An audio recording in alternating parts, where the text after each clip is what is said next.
All right, we are back answering your questions as the tax deadline approaches. So we're going to start answering some of these viewer questions here. If you have to pay back and file jointly, who has to pay? Well, that's a great question. We see it often, especially with difficult relationships. And when you file a tax return, there's about 5 different filing classifications. You can file single, of course. You can file head of household if you're unmarried and you have a dependent, or you can file married, filed jointly, which kind of makes sense if you're married filing jointly. But you can also married file separate. And why would you do that? Well, if you're married filing jointly, it's important to know that you're responsible not only for your taxes and any income you had, but you're jointly and severably liable for your spouse's taxes. So if you have a deadbeat spouse and they decide to abscond to, another country, and you filed a joint return and the taxes weren't paid, doesn't matter that your spouse had that income and didn't do the withholding or the you're both on the hook until the totality is paid. So if you're in a relationship that's questionable or getting ready to be questionable, you might want to consider married filing jointly, because married filing separately, because if you file married filing jointly, it's as it says, for better or for worse, you're jointly liable for all the taxes, yours and your significant others, until they're paid, regardless of what happens with the other spouse. That's good to know too. Okay, so we have another question. My husband and I are both 63. He started drawing Social Security. I am still working and we usually file jointly. Does my income count against what he can earn without a penalty, or do we need to file separately?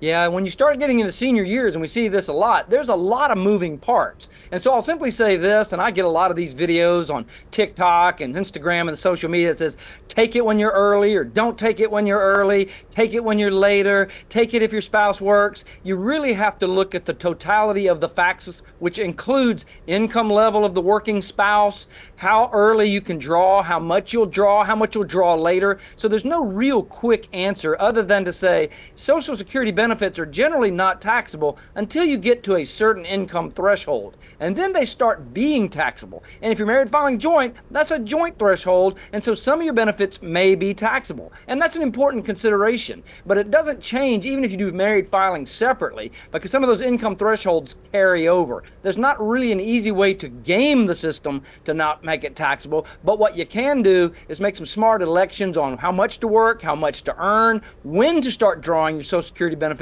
Do you draw them early at 62? Do you wait till 65? Do you supersize and wait till 67? All good questions, and a good personal financial counselor or a tax person can kind of tell you what the lay of the land is. But I don't really have a specific answer without knowing a lot more detail, and anybody that gives you a specific answer, they're probably just talking out of their hat, and they really don't have the full interest of you at best. So watch those social videos, watch that fast and loose guidance, and get somebody who's got all the facts and then runs the numbers and then tells you what the impact's going to be, because it's important to know, as with anything on your taxes, whether you're getting married or having a child or starting a business, you can't really change a lot of it unless you do some planning, but you can certainly watch out for what it's going to mean to you and what you can make in the way of decisions.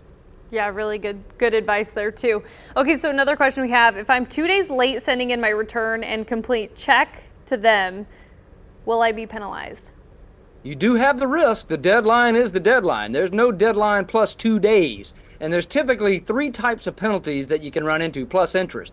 You can get a failure to pay penalty if you don't pay your taxes with your return. You can get a failure to file if you don't file the deadline, either the return or the extension. And then there's an underpayment penalty if you didn't pay your taxes in all throughout the year. You can't just backload. But the important thing to know on that question is, even if you don't have the money, if you're not going to have it till later in the week, file your tax return, file that extension, one or the other, and you stop the failure to file penalty. That one's off the table altogether. Then you're just looking at either the failure to pay or the underpayment. So you can really control some of the penalties by just taking the simple action of sending in the tax return, even if you don't have the money. And even then, you can arrange an installment plan. If it's a longer term, you won't have it, or just a few days, get it in late. There'll probably be a small penalty risk and a little interest, but 2 days really is not going to be a huge number, however it works out, because they're calculated by the month and by the day. So a couple days won't really make a big difference. It does probably create a bigger headache that they'll send you a notice of late payment, and then you have to start dealing with that.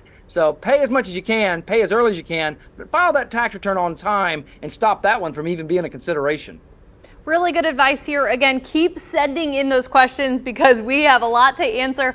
But before we come back to answer more questions, we're going from tax season to spring season. Let's take a look at your weather.